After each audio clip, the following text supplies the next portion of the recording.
I'm Diana Wentworth, and I'm so excited to be with you. I'm the co-founder of the Inside Edge Foundation for Education. It's been a forum for thought leaders and all kinds of people who are activists in the world where they meet and greet and expand who they are. And we've been recording 1,500 of our past speakers. And we're going to take the very best of these and offer them on our YouTube channel. We're starting to post them weekly. So what you want to do is go to our YouTube channel and to subscribe to it, and you'll get all kinds of information about what we're offering. It's so thrilling to be offering this legacy to you now. It feels really good. Okay, so I'm really excited to be introducing Phil Goldberg. He says he's been with us at least 4 or 5 times. He's been studying the world's spiritual traditions for more than 50 years as a practitioner, teacher, and writer. He is a meditation teacher who was trained in 1970 by Maharishi Mahesh Yogi, which is the same year that Ted and I were initiated into transcendental meditation. He's an ordained interfaith minister, spiritual counselor, and acclaimed public speaker who has lectured and conducted workshops in a variety of venues in the US and India. A prolific writer, his articles have appeared in numerous publications, and he's authored or co-authored more than 20 books, including The Intuitive Edge, Road Signs on the Spiritual Path, Living at the Heart of Paradox, the award-winning American Veda, From Emerson and the Beatles to Yoga and Meditation, which is one of the most fascinating books in the world. I just love that book. And The Life of Yogananda. So he blogs regularly on Elephant Journal and Spirituality and Health, and co-hosts the popular Spirit Masters podcast. And he also leads American Veda tours to India, which would be absolutely amazing and fascinating. So welcome back, Phil. Take it over. Good to be with you again, Diana, in this strange way. I miss breaking bread with the Inside Edge people in person. You know, when you were reading some of those book titles, I realized I gave presentations at the Edge for every one of them. Yes. Yes, you did. I remember The Intuitive Edge. That was a long time ago. A long time. That was in the 80s, yes. Obvious question to ask you. I know in my life, I've had sort of a magical knowing sometimes that led me into taking the next step in my life. And I'm just wondering, your book is so timely. How in the world how did you know to get that book written? You know, the book was officially published last month in early August. And, you know, so I've been doing a lot of interviews. And everybody compliments me on the timeliness of the book, as if I knew how crazy the world would be in August of 2020. But the truth is, I conceived of the book early last year, in early stages of 2019, when, you know, the world was crazy then. You know, it seems sane by comparison, but you know, people were telling me how difficult they were, how much difficulty they were having with world conditions, how anxious they were, how fearful, how worried, how angry. And I kept seeing the need for people to utilize the repertoire of spiritual practices that we have available to us. And I saw people making excuses not to. And that led me to write an article about that. And that led, you know, my publisher and I to say, Hay House is the publisher. And we said, you know, let's do a book. So the book was done. And we, when the pandemic hit, and just before the lockdown, we said, we have, you know, a day or two to make changes in the book before it goes to print. But we decided not to, because we decided that any time can be crazy for anybody, and the information and advice and methods in the book are perennial. And so I just added a little paragraph. So I wish I could take credit for knowing in advance, but something was going on, as you said. There was some guidance that said, you know, scheduling a book for August might be a good idea. Well, I think you had some kind of guidance to get us to get Yeah. which because it's so full of so many wonderful ideas. So let me ask you, what do you really mean by an inventory of spiritual practices? Well, there are two premises in the book, I think, that carry through, and these are teachings that, orientation that I've gleaned from all the world's spiritual traditions that have guided me and my spiritual path. And the key premise is one that we can all verify in our own experience, and that is that we have within us what I call a sanctuary of peace and a fortress of strength. It's our true nature, it's at the core of our being. And spiritual practices are meant to give us access to that. The world's spiritual traditions have given us sort of maps to that inner sanctuary and keys to opening the door, and we need to utilize them. And so the book is designed to help people create for themselves a repertoire or an inventory or pantry shelves filled with spiritual practices that they can use, that fit the moment, that fit the needs of that period in their lives.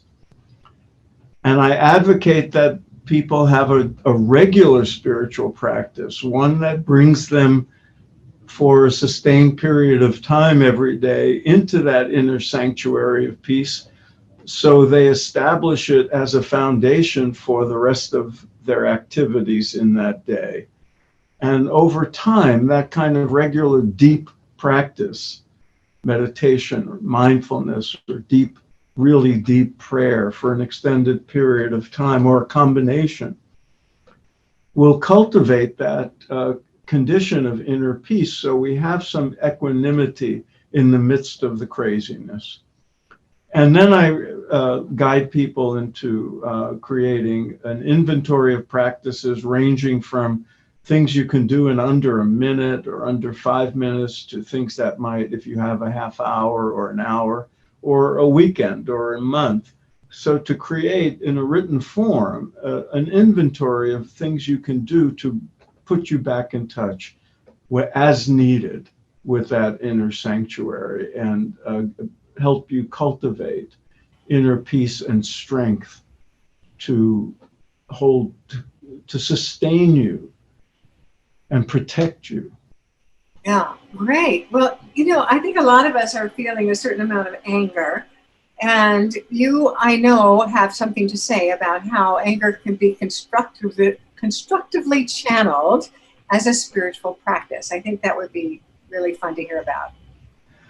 Yes, and a key to that is having the anger, if when it erupts, when it arises, to arise on a sort of pillow, you could say, or a foundation of some inner peace, so that you're aware of the anger when it comes. That's one of the virtues of cultivating the habit of sustaining some equanimity, some inner stability and clarity of mind, so that you say, oh yes, I'm getting angry, as opposed to being consumed by it instantaneously. But what I've learned, and I'm going to say that, what I say about this and other things in the book comes largely from the mystical traditions of all the world's traditions. But I tried wherever possible to also recommend practices that have also been sort of validated with scientific research, because inner practices have become a subject of great scientific investigation.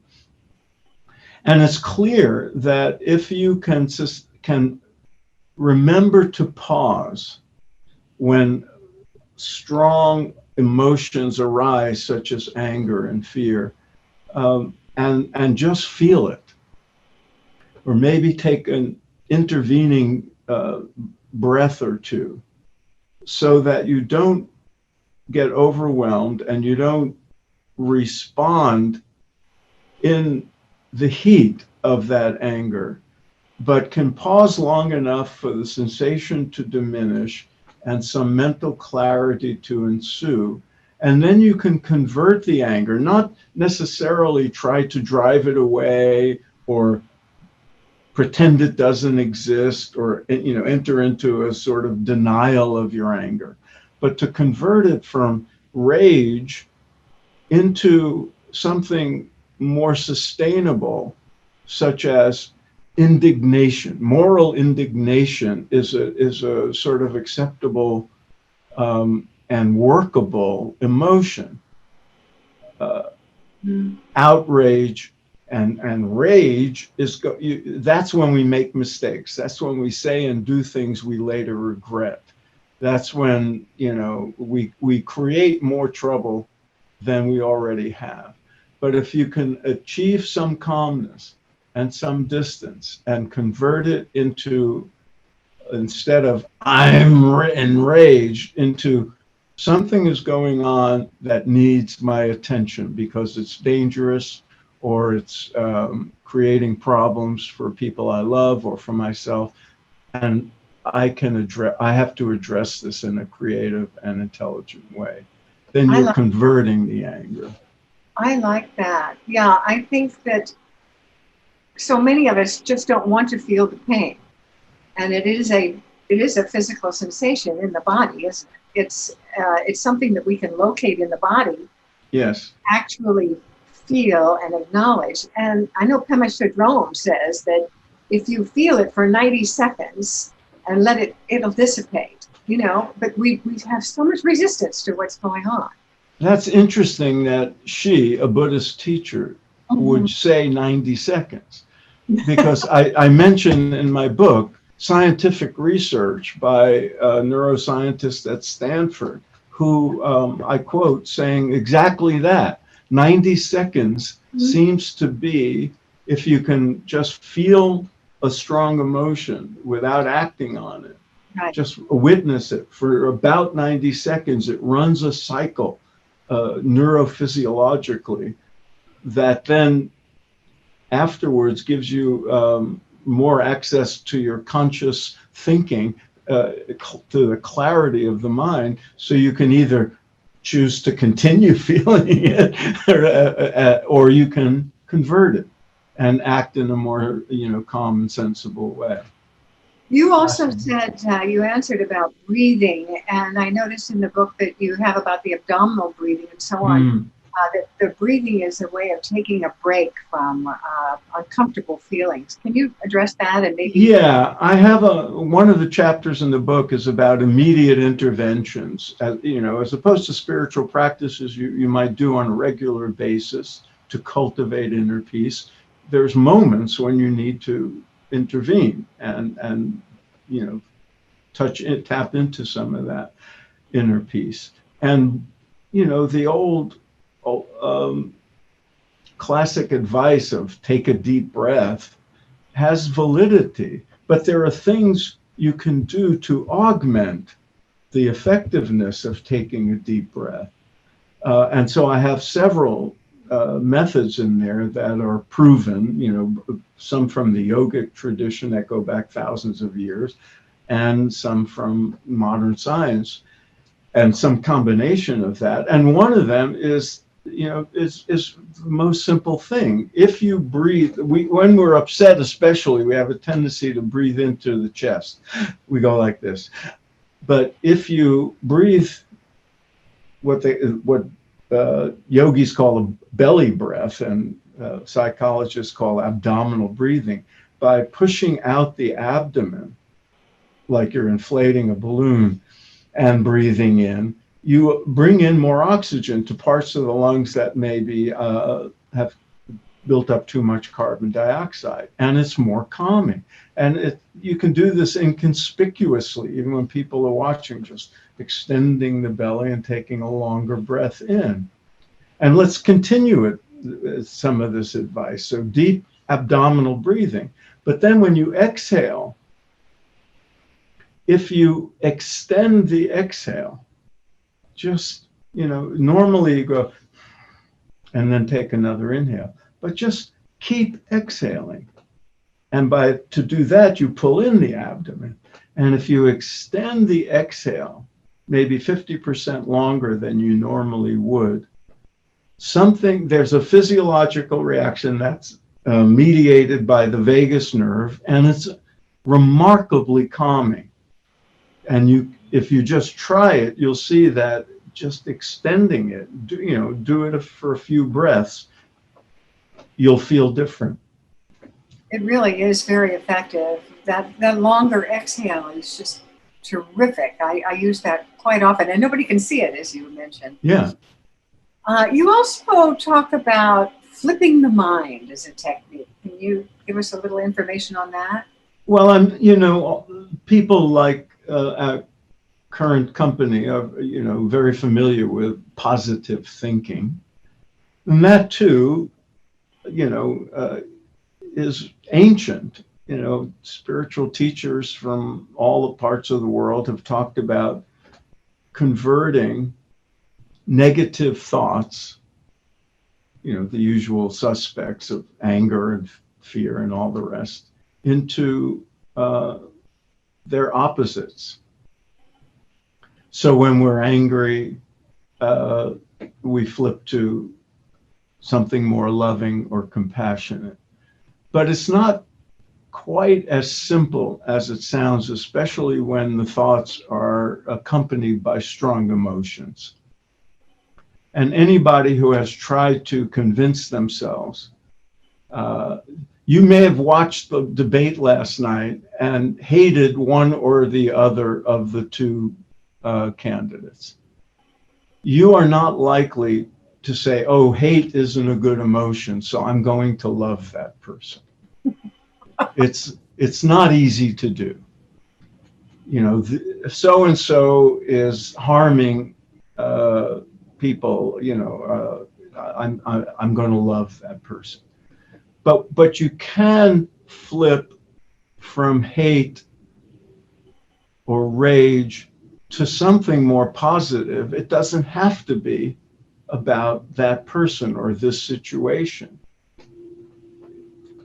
So I quote somebody in the book who is angry at a politician, couldn't bring herself to loving that person, but could feel compassion for the people she felt were being harmed by that person's policies. And that's a kind of flipping of the mind into something more positive without you having to lie to yourself.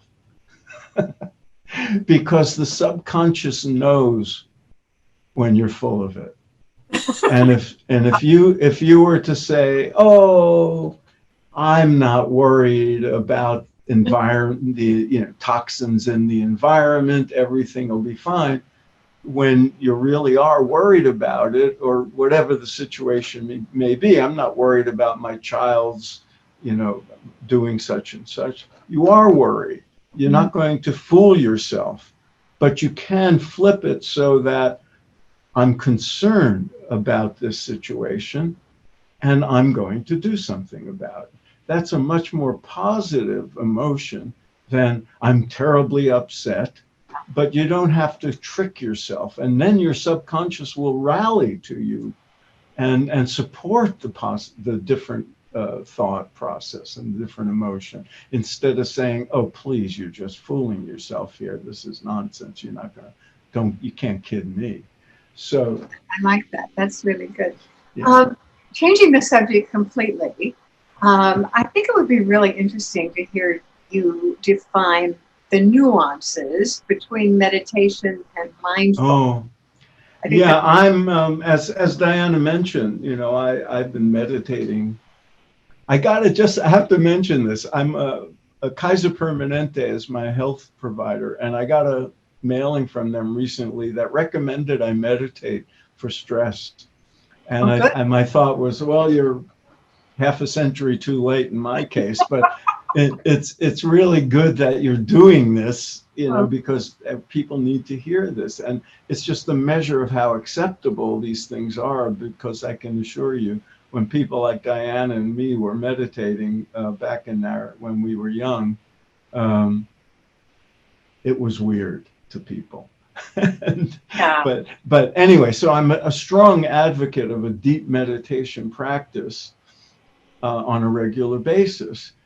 But what I find is people have excuses for not doing it, and we could talk about that, later. But one of the reasons people get confused is because meditation is very is discussed in the press in a very simplistic way, and there's a lot of overlapping conversation about mindfulness and meditation, and sometimes they're linked.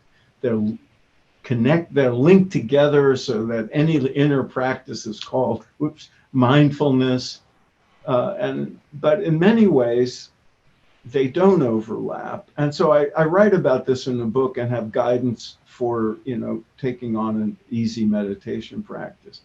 But the distinction I like to make is between methods that are easy and effortless and natural on the one hand, and efforts that require a great deal of mind control and attention, trying to focus. Mindfulness typically involves some degree of paying attention to something, paying attention to the breath, paying attention to sensory experiences, many different kinds of mindfulness practices. Some are very gentle, some require rigorous attention. And similarly, practices called meditation are sometimes you concentrate on this, and sometimes concentration is absolutely forbidden. You don't concentrate, you effortlessly do letting go kind of practice. So these distinctions are terribly important, especially if you take on a practice that you're going to do on your own at home. The more control of the mind they call for, the more difficult they are, and the less pleasant they can be, and you're less likely to follow up and do them. Whereas methods that require less effort, that are natural and easy, are actually more relaxing, more calming, and more pleasant. So you'll do them. And so there's a lot to be said about this, but that's the synopsis. Okay, well, I know that you give some very, very simple instructions in the book for meditation that are very valuable for people who are just beginning to meditate, and then lots and lots more information for those who've been meditating a long time. Since we've been in lockdown, we haven't been able to see each other much. We haven't been able to go out and socialize. But one thing that you do talk about is nature as a sacrament. And it is a time when we can be out walking and when we can become much more aware of our environment. Yeah. We talk about nature as a sacrament. Yes, I have a chapter in the book about utilizing sacred spaces. And of course, I wrote the book before there was a lockdown. So some of the sacred places I mention as examples are sort of, people aren't going to churches and synagogues, for example, and a lot of public places, indoor places, are closed. So we don't have those sacred spaces. But we can create sacred spaces in our homes, and we still do, especially those of us in Southern California, we still do have access to nature. And, I'm looking out my sliding door right now, and there are flowers and greenery. I can sit in my backyard and just look at the rhododendron, what's out there? I have flowers. Bougainvillea. I'm looking at bougainvillea right now, and there's a mango tree. A guava tree, and that's just my little backyard. But you can, going into nature is one of the most soothing and healing things we can do, to just be there, to be in the presence of trees and whatever, even little wildlife, chipmunks and squirrels and birds. The innocence of it all, the pristine nature of it all, and just the vibe, the feeling of it. it's terribly important. Many of us here live close enough to the ocean to take a walk on the beach or to, a nature preserve. I can drive 20 minutes and go for a hike, and it's an escape. But there's something so healing about it. But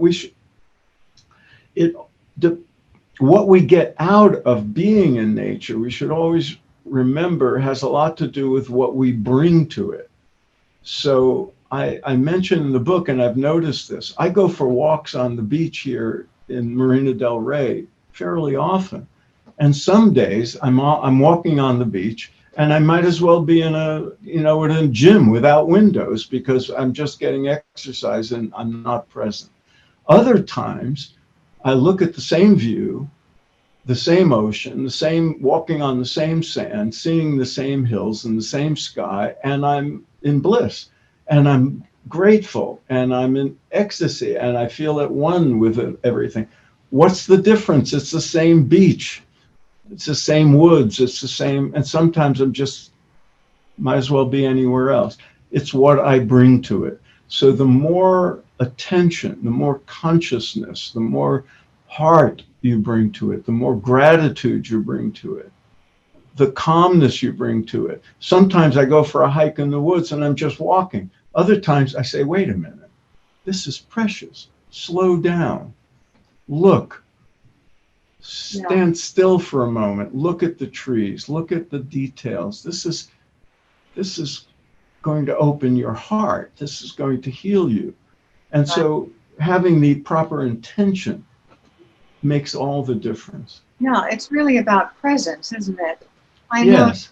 Pat and I go walking here in Palm Springs very early in the mornings, because we're still in the triple over 110 very late in the year here. And I noticed that there's this one tree that seems to call to me. So I'm actually a tree hugger. I mean, I can almost feel that tree calling me every morning to come over and just put my cheek against it and be there.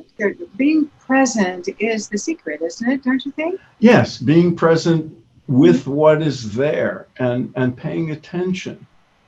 And you don't have to be an old hippie like Diana and hug the tree if you're worried.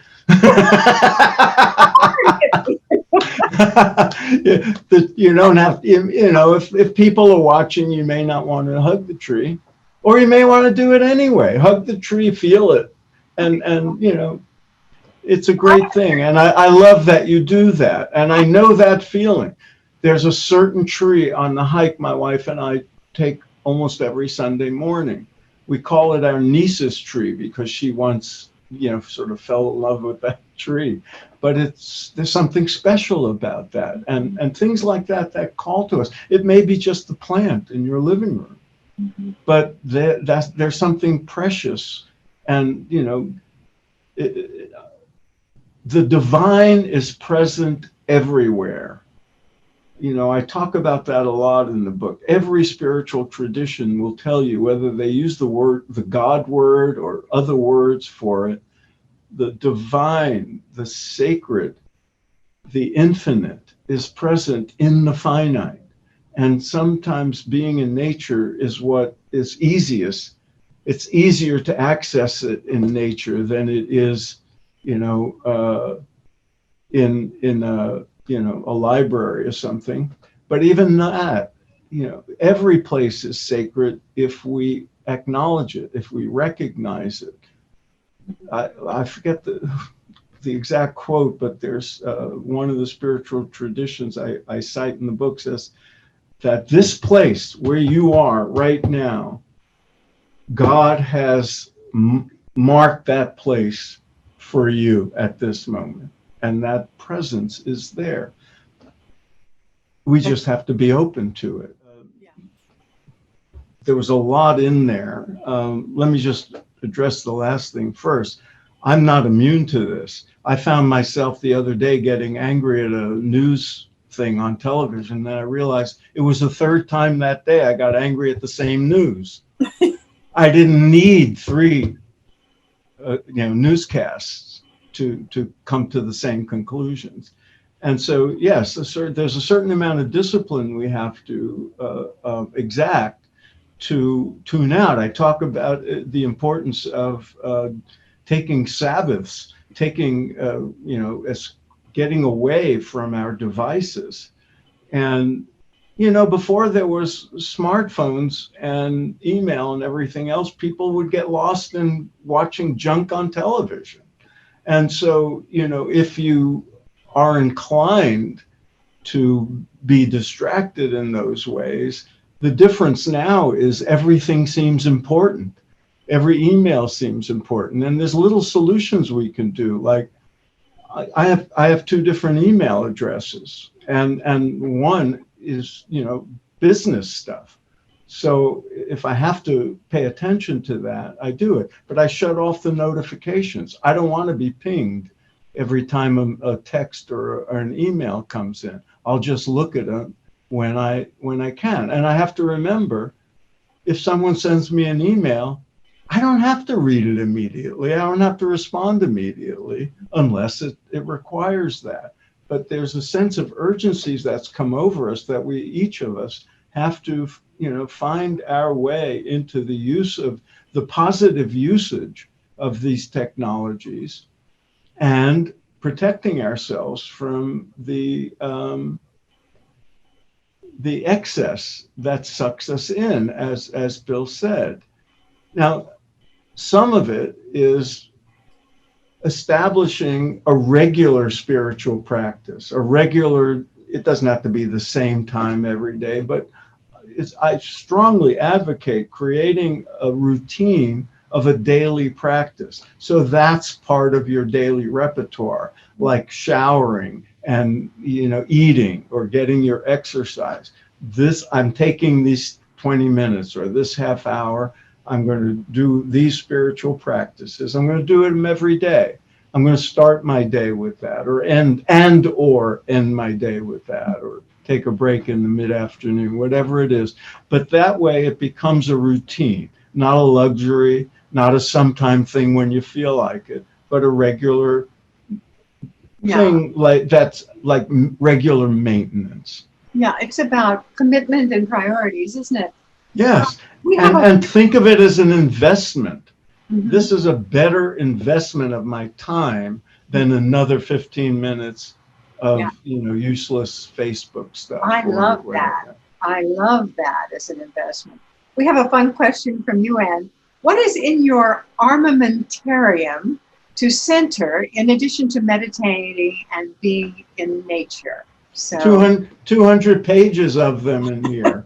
It really is a very, very generous book. I must say, you have given us a huge number of techniques, and practices, and ways of listening to inner guidance and all of those things. Yeah, I try to call on the full, expanse of methods that we have available to us: mental practices, physical practices, spiritual practices, things we think of as spiritual. But I also want to encourage people to understand that anything that uplifts you, anything that puts you in touch with your inner self, your inner peace, your inner wisdom, can be understood as a spiritual practice. So in that chapter on immediate interventions, and in the chapter where I encourage people to create an inventory of things you can do in different time slots, you may only have a couple of minutes that you need a break. You need to tune into your inner self. And maybe the thing that calls you at that moment is a song. And it doesn't have to be a so-called spiritual song, a hymn, or a chant. Those, I have guidance for, chanting and all that in the book, and prayer. But sometimes, listening to the blues or rock and roll or a show tune or whatever it is that uplifts you, that opens your heart. Sometimes watching a sad movie is, in a strange way, a deep attunement in a way. And sometimes, seeing something goofy and funny will uplift you and put you in. So I encourage everybody to broaden the definition of spiritual practice. Spiritual practice is whatever brings you in touch with the divinity within yourself. And it could be something, that you're doing while you're walking. One of the little inconspicuous practices I encourage people to do, and it was prompted by the fact that we can't touch and hug the way we used to. But you may be out, walking or running errands and see other human beings. The Indian greeting, which I love when I'm in India and I take tour groups to India, everybody goes like this and they say namaste. And what does namaste mean? The intention is the divinity in me recognizes the divinity in you, and go like this. And that could be done routinely, just like saying hi, or it could be done in a conscious way, that namaste, I am recognizing the divinity in you. And one of the things I learned is you can be out in the street and you may not want to go like this to every stranger you pass, but you can think it. You can offer them a namaste as you pass them. I recognize the divinity in that person. It's for you. That's great. It's a huge shift, really, because when we are getting depressed, it's because we have our attention on ourselves. But just by namaste, we are acknowledging the divinity. And thank you for mentioning that, Diana, because one of the things I talk about in the book is the need for spiritual citizenship. Those of us who are deeply spiritual people need to make a contribution and make the world a little less sane, a little less insane. And so whatever it is, those little acts of service, if you're so inclined, volunteering to feed people, or, go to the hospital, or if you're politically inclined to work on a political campaign, but that's not for everybody. But calling your neighbor, calling an elderly person, seeing if they need help, calling someone who's sick, calling an old friend who may miss you and just be happy to hear from you. Those little acts, they're acts of service that get us out of our egos. Exactly. And they're spiritual practices that benefit us and at the same time happen to be good for others.